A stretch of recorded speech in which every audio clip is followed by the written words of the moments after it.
On their first date, two climbers scale one of Europe's toughest mountains. But the romantic adventure they hope will bring them together tears them apart. This mountain has become a complete demon. We need to move, all right? All hell is just breaking loose around my head.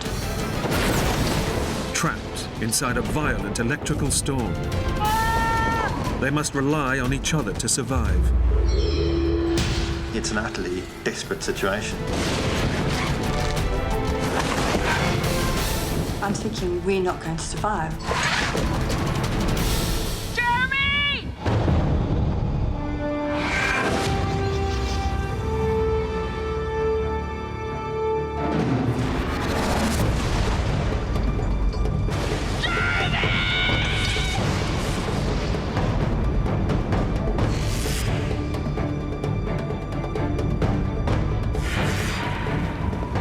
I'd rather be here with you than anyone else.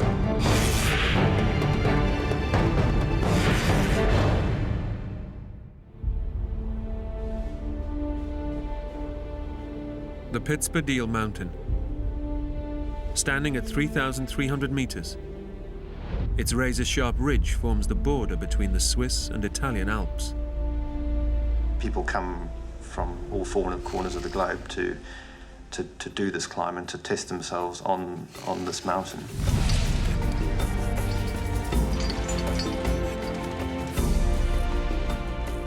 Infamous for extreme weather, it's a climb as treacherous as it is breathtaking. And even for professional mountain climbers, like Rachel Kelsey and Jeremy Colenso, it is the climb of a lifetime. We started at 5 in the morning. Our aim was to get up and down the climb in a day.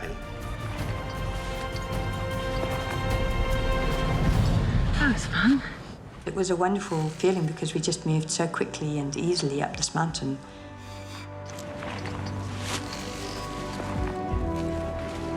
I was just so excited. You know, here I am doing a climb that I really want to do. And not only that, but I'm doing it with this very good-looking chap who I fancy.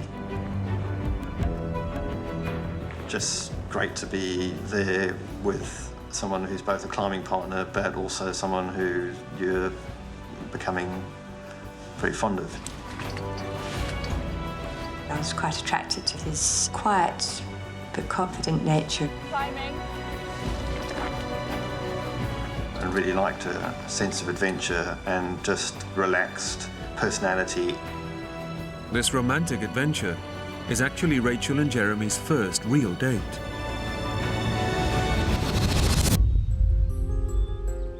The couple only got to know each other a few months ago while climbing in Great Britain.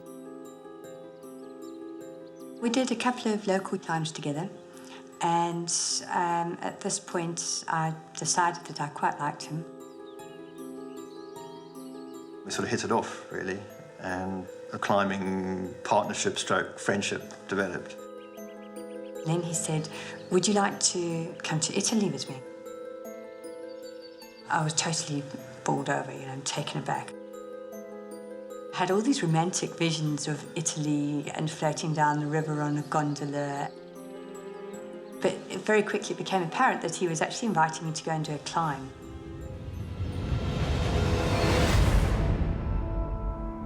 We planned and prepared meticulously.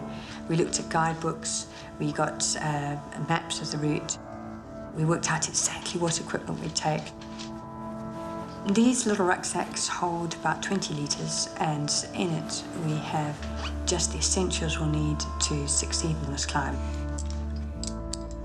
So I have my waterproof jacket, an extra fleece, our hydration packs, the map of the route, and then we've got a couple of other things. One of them is a survival shelter and my mobile phone. And I remember tossing it up and down in my hand and thinking, shall I take this? Something just makes me think, oh, well, I'll just put it in. I can carry that extra weight.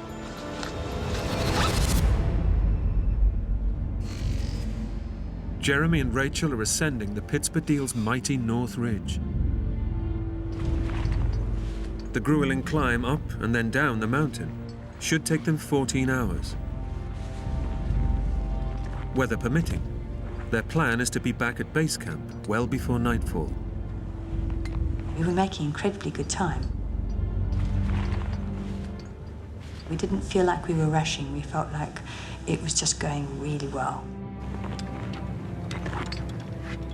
Jeremy is ahead, the rope's leading down to me. And I get to this point where I pull over onto this boulder. The whole thing wobbles.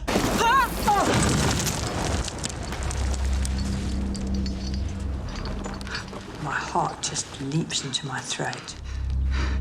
All right?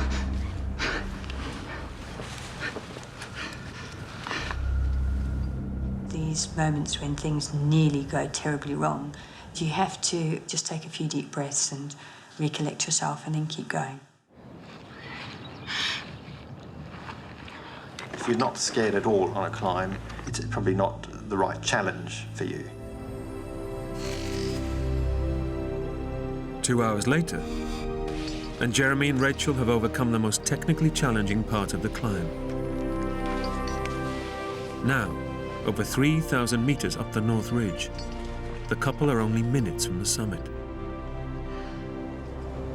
We reach a point where there's a bit of snow. I'm feeling completely excited. We're in spitting distance of the top of this climb. The sun is out. It's just a wonderful, fresh afternoon, and it seems perfect.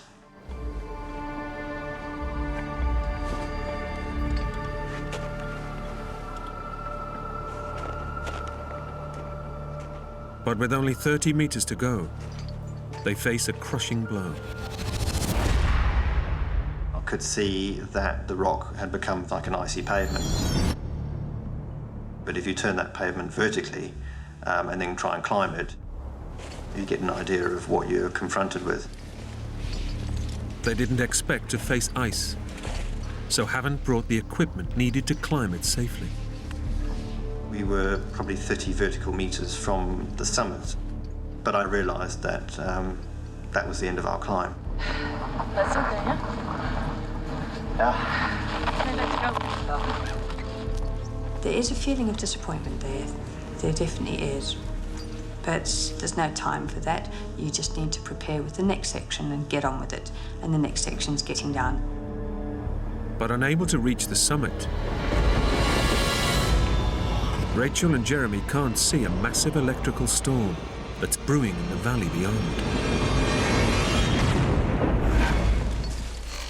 Jeremy's working with the ropes to try and sort them out for the abseil. I look out into the valley below.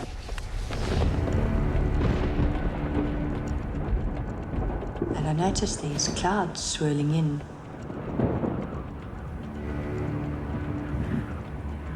At the same time, I feel a sharp drop in the temperature. And I just know inside that this is heralding a storm, and we've got to get out now. Jeremy, I think we better stop moving.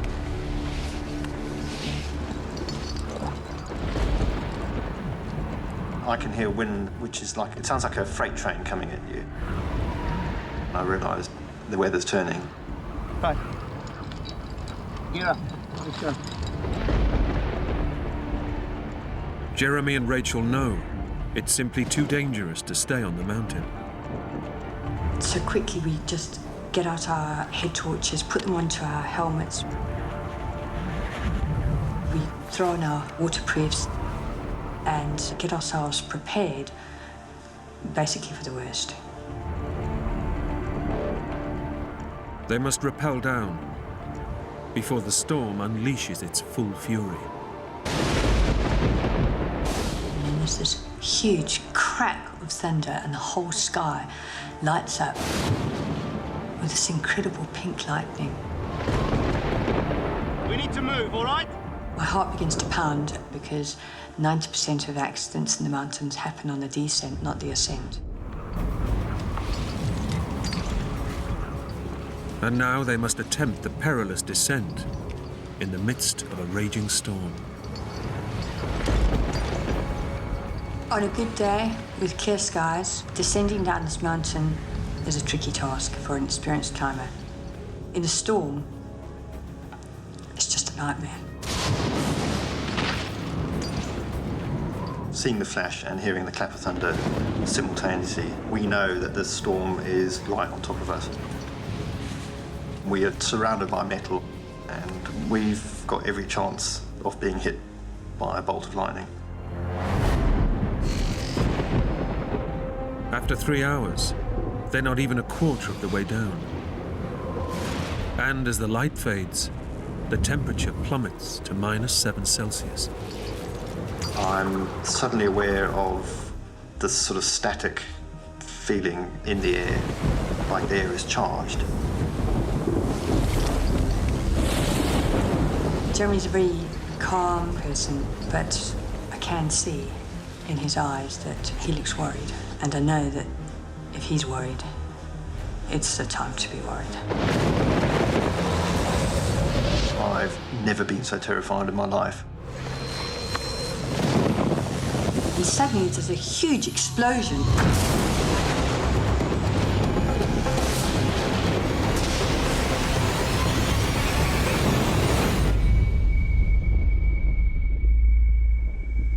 I'm thinking we're not going to survive. It's incredibly hard not to panic whilst all hell is just breaking loose around my head. In the heart of the storm, lightning is striking all around them. Every time I hear the thunder crash, I think, is that me? Is that me?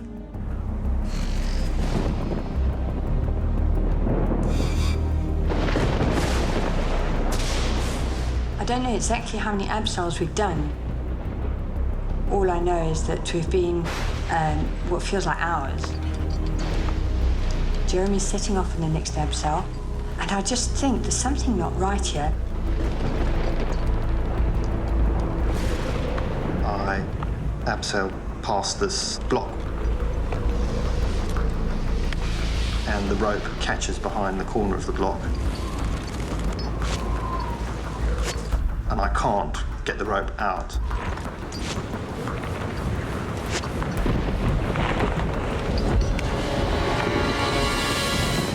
It suddenly all clicks. Jeremy! This is that really wobbly boulder that we passed on the way up. And his rope has slipped right around it. Rachel realizes that pulling the rope free risks dislodging the giant boulder teetering above Jeremy's head. And I shout to him, Don't break your rope! Jeremy! Don't break your rope! he can't hear me. The storm is so loud, he can't hear me. Jeremy has no idea that a quarter of a ton of rock, only meters from his head, is loosening with every single tug.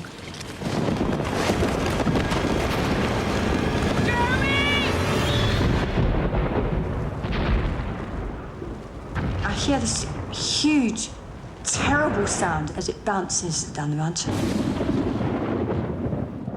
There's no way he could have survived it. Rachel fears that Jeremy has been swept off the mountain.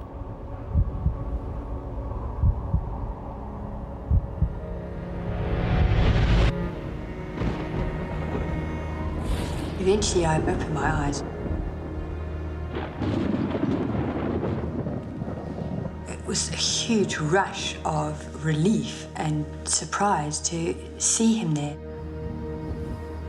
I look up at Rachel. She's looking down at me, and I go, that missed me by that much. If it had hit me, that would have been me. I would have been dead.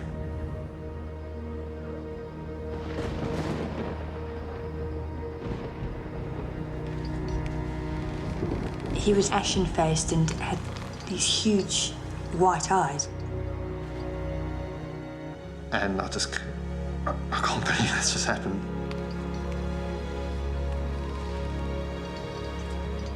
And then he just put his head down and carried on abseiling. Jeremy knows that if they are to survive, they must continue down the mountain. But the storm is intensifying. Now I felt like our days were numbered, our minutes were numbered, and I just knew it wasn't a case of if, it was a case of when. But I had no choice but to go on.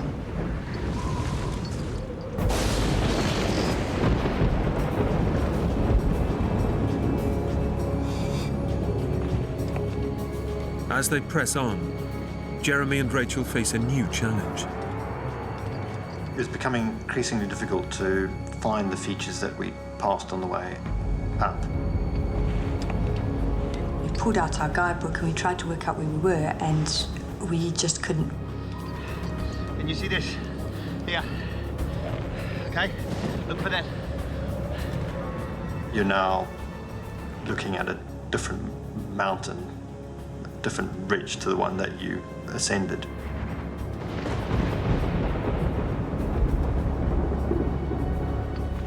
Unable to see any landmarks, Rachel and Jeremy are lost. In this perilous terrain, choosing the wrong route could spell the difference between life and death. We're now at a decision-making point. What do you reckon? I pointed down and he nodded. All right. I hope you're right, eh? Unable to see what lies below, they could be rappelling straight over a precipice. Jeremy insists on going first.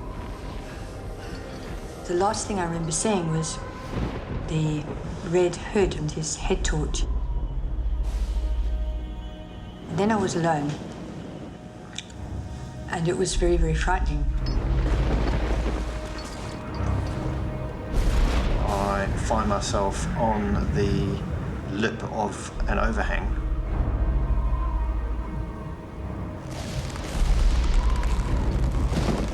As soon as I descend over the lip, I'm hanging in space.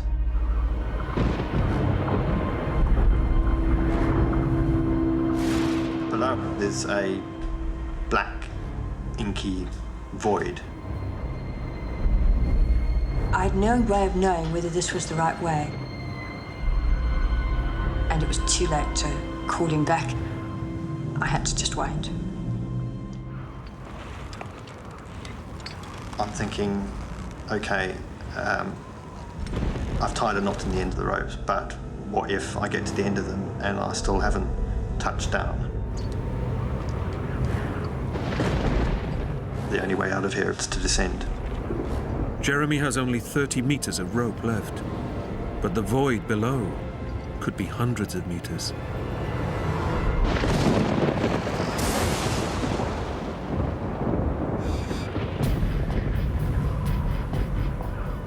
After 30 long minutes, there is still no signal from Jeremy. And knowing the dangers that surround them, Rachel fears for his life. I had a horrible feeling that he'd been struck by lightning. Or else he was stuck with no way back up and no way down. The lightning was still just lighting up things, and I noticed these lumps above me.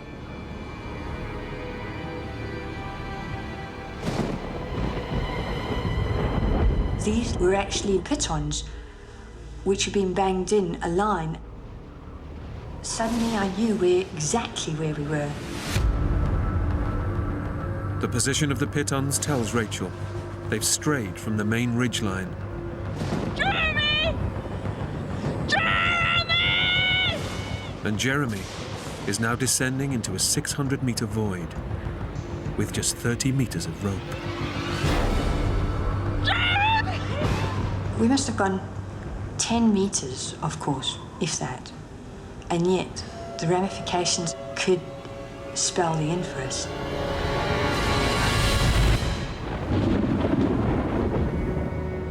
With no sign of her climbing partner, Rachel fears that Jeremy has been killed by a boulder fall or a lightning strike. I felt hopeless. He's heavier than me. I couldn't possibly haul him back up. And yet the only way we were going to get off this mountain was using the ropes. And if he was hanging on the ropes, there's no way I could use them.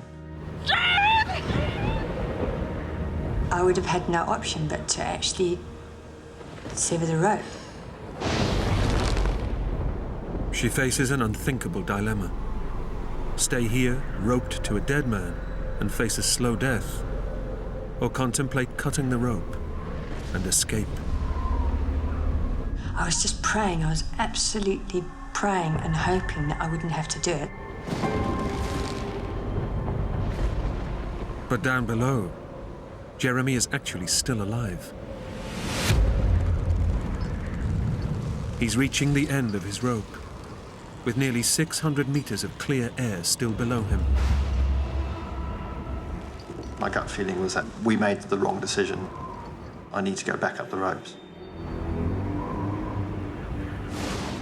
It's a desperate blow. Jeremy has rappelled down 30 meters. He's exhausted, but his only option is to climb back up. Muscles aching, he attaches a mechanical ascending device called a Jumar and starts to haul himself up, meter by agonizing meter.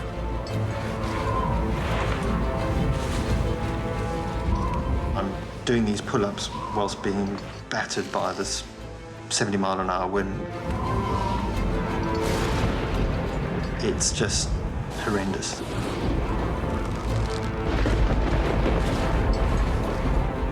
I was really afraid. Here was the weight of his body on the rope, but I didn't know if I'd ever be talking to him again. I can feel my biceps, my abdominal muscles, everything clenching. It's like for every 2 feet that I go up, I slide 1 foot back down the rope.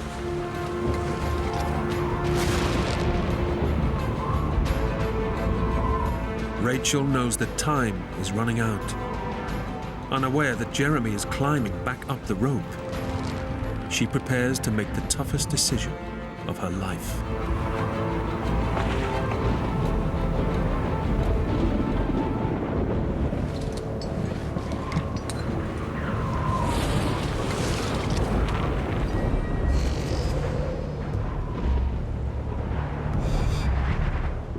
After half an hour, I thought, I've actually got to go and deal with this.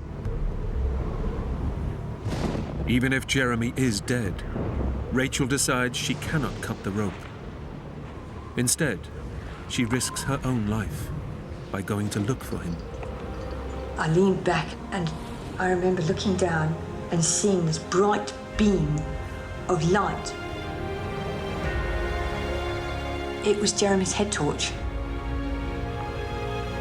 I just couldn't believe it. I felt like it was the most wonderful moment of my life.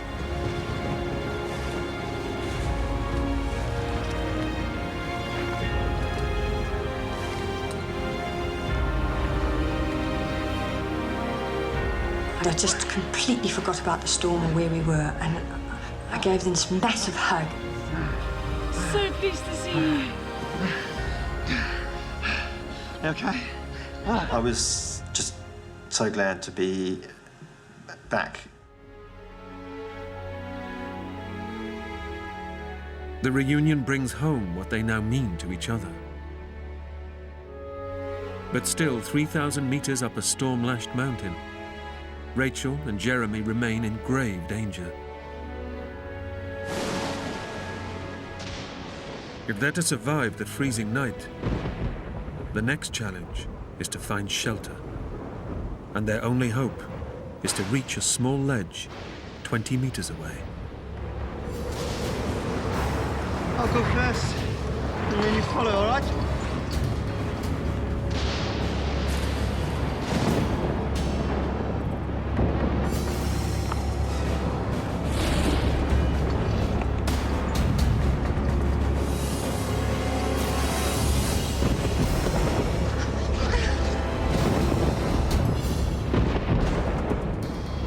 Okay, sit back here.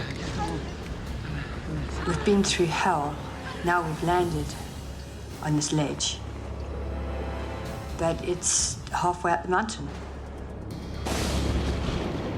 Thanks to their meticulous preparations, Rachel and Jeremy have packed a lightweight survival sheet.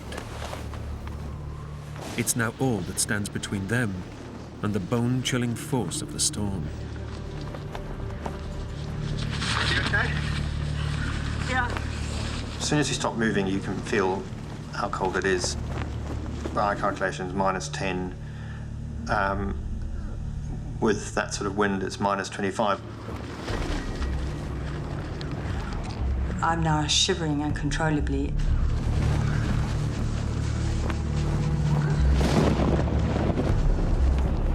My fingers had gone completely white and were starting to freeze with frostbite. We need to warm our hands and feet every hour, okay? To prevent frostbite, the couple must restore blood circulation immediately. This is gonna hurt. Just do it.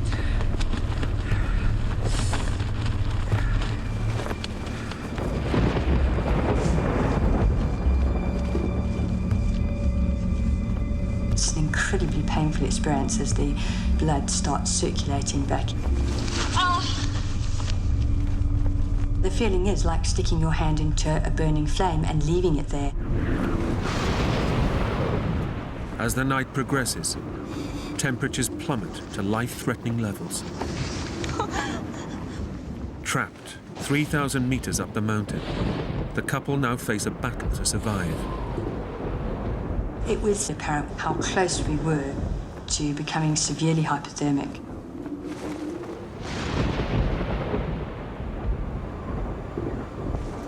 The couple know that as hypothermia takes hold, the decreased oxygen flow to the brain will cause drowsiness, then death. It's vital they stay awake.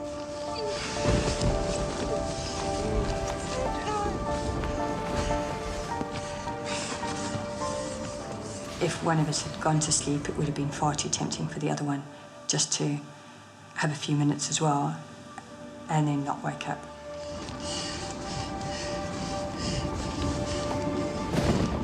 In this situation, your climbing partner is your biggest asset. We both have to stay awake and motivate each other to keep going for as long as it takes. After 20 hours on the mountain, Rachel and Jeremy are physically exhausted. Hey, you need some energy. Have a drink. They know that if they are to last the night, they must replenish lost energy. Neither of us have drunk in hours because we've been focusing on getting through the storm.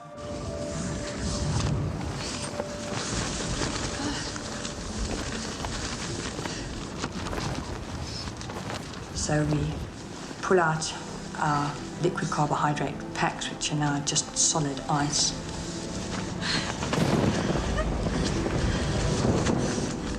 And we try to warm them up.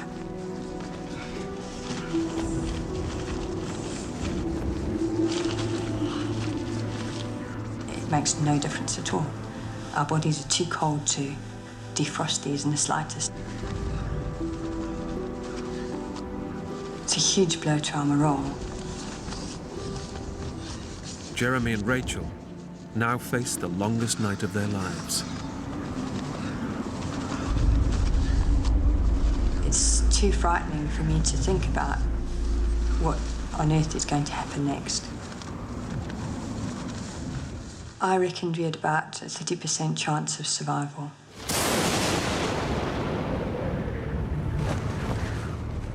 You're 3,000 meters up. It's -25 outside. I mean, it's an utterly desperate situation. I was sitting back and I felt this lump.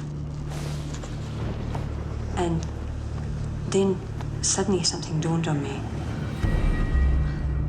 This lump was my mobile phone. I was overjoyed. Turn it on. I just thought, this is it. And then almost at that same instant, I thought, don't get excited, because I couldn't bear the thought of just another thing going wrong. I wasn't expecting it to work. I just figured it's too cold, that battery's going to be dead. And I didn't expect it to have any reception.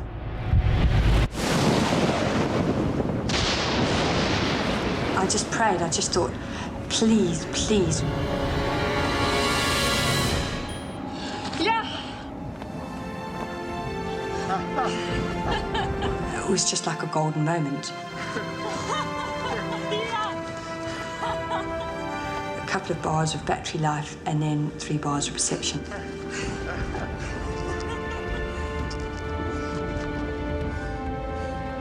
This connection to the outside world is an unexpected but crucial lifeline. I guess we better call search and rescue. Yeah. Okay. This was our chance. If we wait, it could be too late.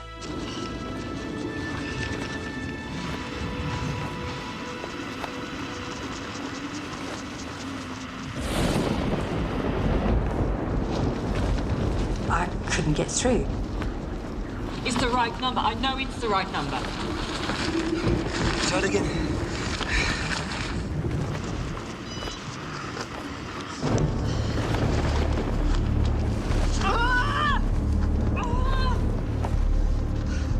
Unable to call for help, Rachel realizes that the storm must be interfering with the signal on her mobile phone.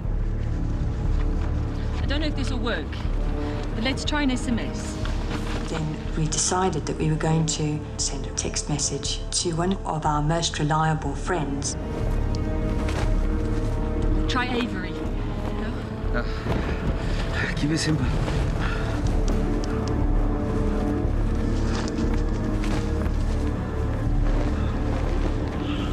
We wrote, need heli rescue, Northridge, Pisbadil, Switzerland. And then we pressed the send button. And it was like sending a prayer. The last chance of someone finding out that we were there before it was too late for us. We turned off the phone to conserve the battery power.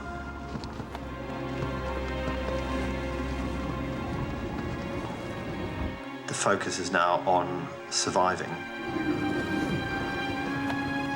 While sending the message has given them hope, there is still no respite from the storm.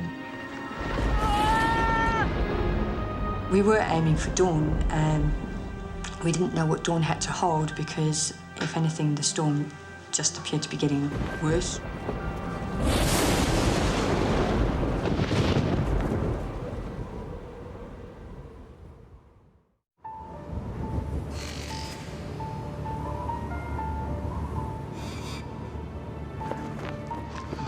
Through sheer determination, Rachel and Jeremy have managed to survive the night.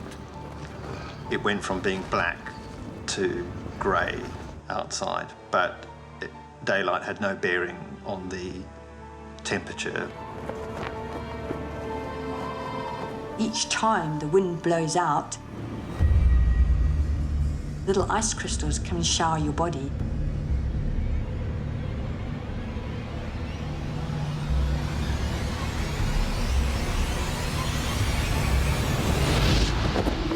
We were becoming cocooned in ice, and literally our clothing was starting to freeze onto our body.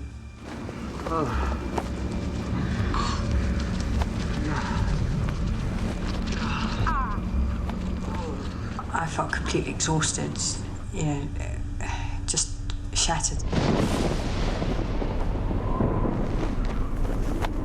Every now and again, lightning would strike. At that point, I thought, if the lightning hits us, it hits us. At least it will be quick.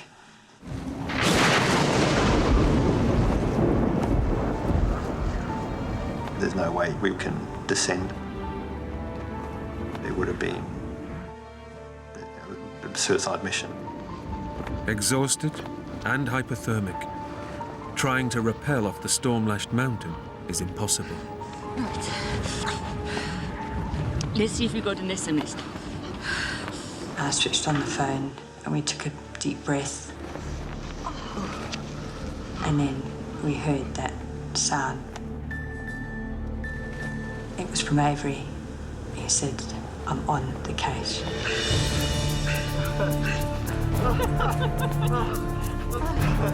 Rachel's close friend, Avery Cunliffe, has received the message and contacted the emergency services.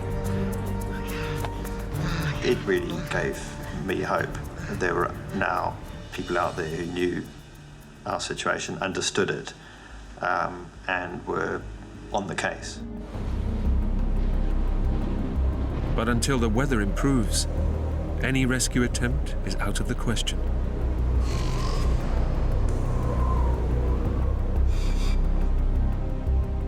After 10 long hours, a break in the storm offers the climbers a glimmer of hope. And then we hear a tiny, tiny sound over the wind.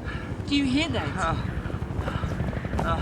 Sort of whop, whop, whop, whop, whop. And you can't tell if it's the wind or a helicopter. And then it gets louder and you become more and more definite, more and more clear that, yes, this is the helicopter. Over here! Hey!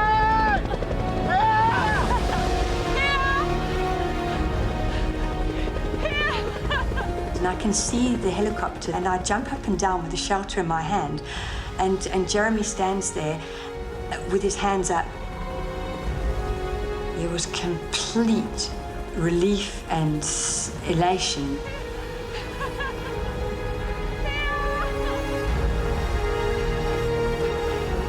We're out of here, you know, it's all over. This nightmare's going to end.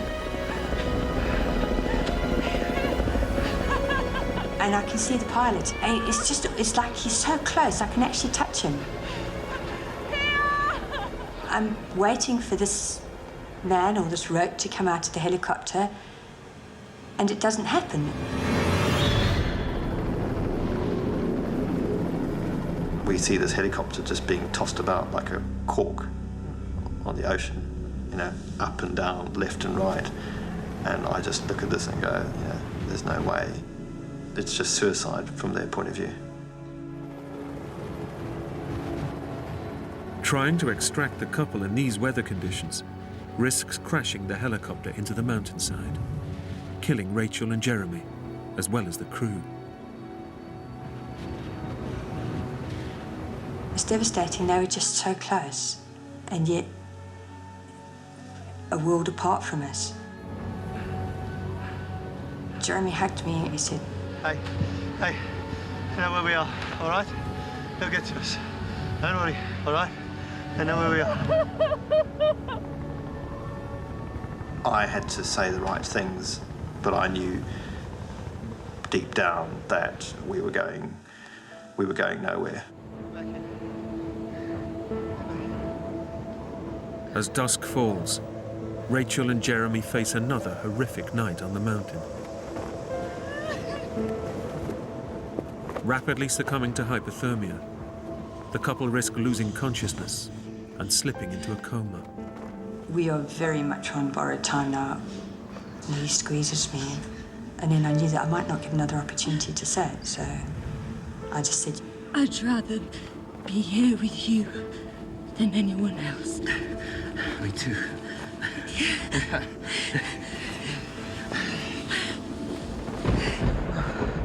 it's horrible because we're not going to make another night. So we write a message to Avery. We wanted them to know that if we were not evacuated within the next 12 hours, we would most certainly die.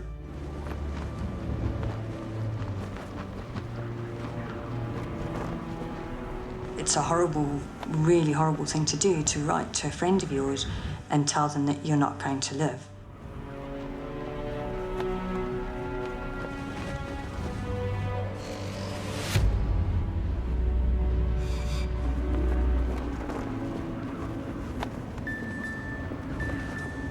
It feels like there's no time at all, and then there's a reply, and I feel sick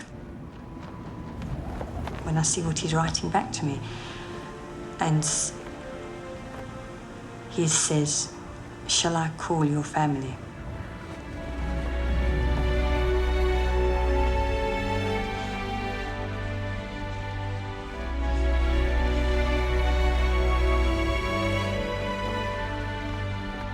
It was a chance to say goodbye. But it's like something huge wells up inside me, and I just say, No, we're not gonna do this. We've got to keep fighting, Jeremy, we've got to. I can't say goodbye. I just couldn't do it. We've got to keep on, we've got to keep going. I just couldn't bear the pain of the thought of saying goodbye. But despite her determination, Rachel knows this is a fight they may not win. I close my eyes and put my hands together and I start praying. It's an incredibly humbling experience praying for your life.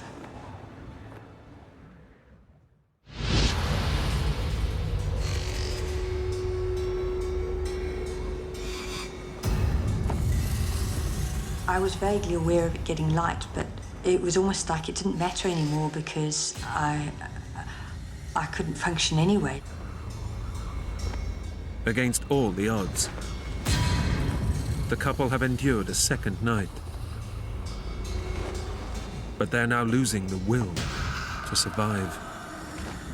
Well, your brain's shutting down because you're freezing cold. You just want it to end.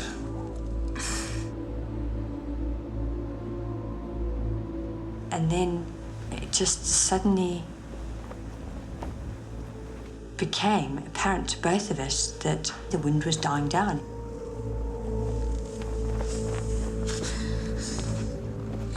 Rachel realizes that the weather is improving and seizes the opportunity.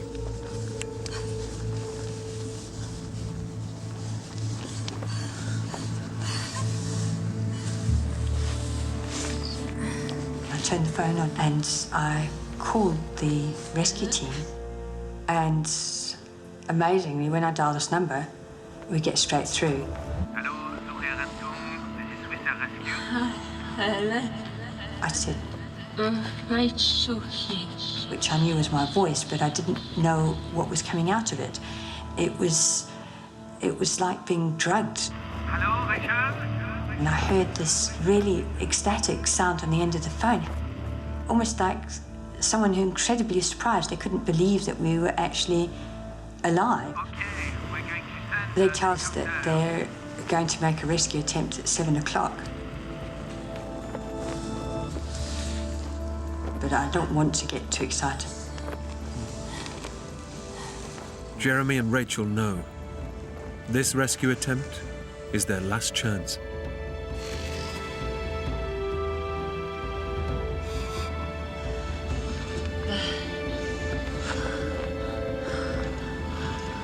They're coming.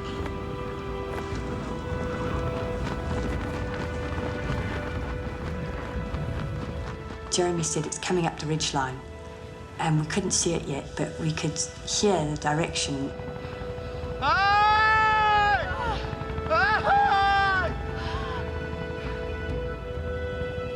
And then I remember seeing this helicopter, and it looked tiny.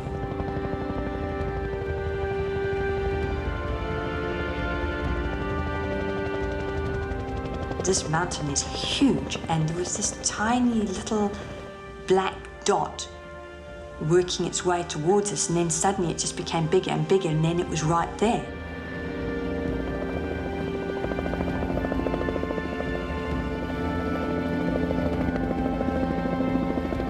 And then it hovers above me, and I can see the winchman at the door. I can see his face.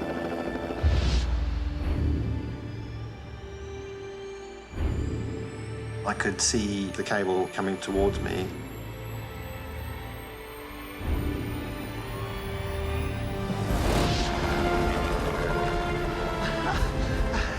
that's when it sunk in that, you know, we'd made it. It's a fantastic feeling, you know, you've made it, and yeah, you're going to have another chance.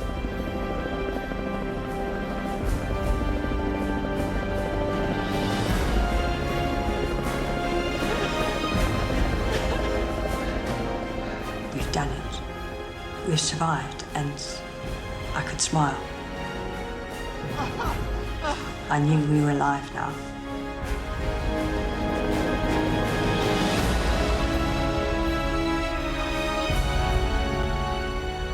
After 40 hours in bitterly cold conditions, Jeremy and Rachel are airlifted to safety.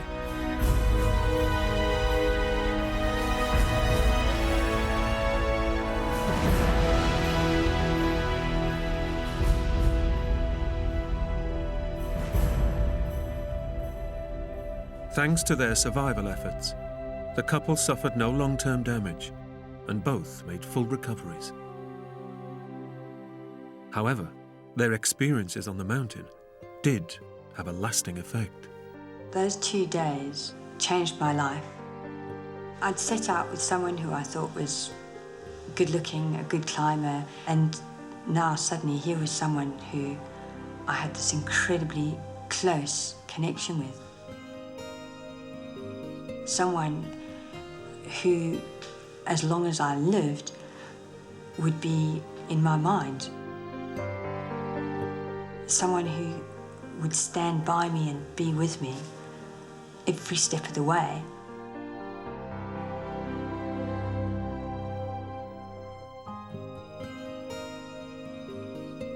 I just realised that this person was, you know, the person I wanted to spend my rest of my life with.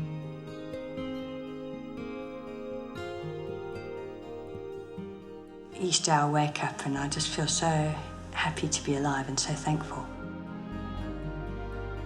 I'm now married with 2 lovely daughters. Every day is a blessing, every day is a gift.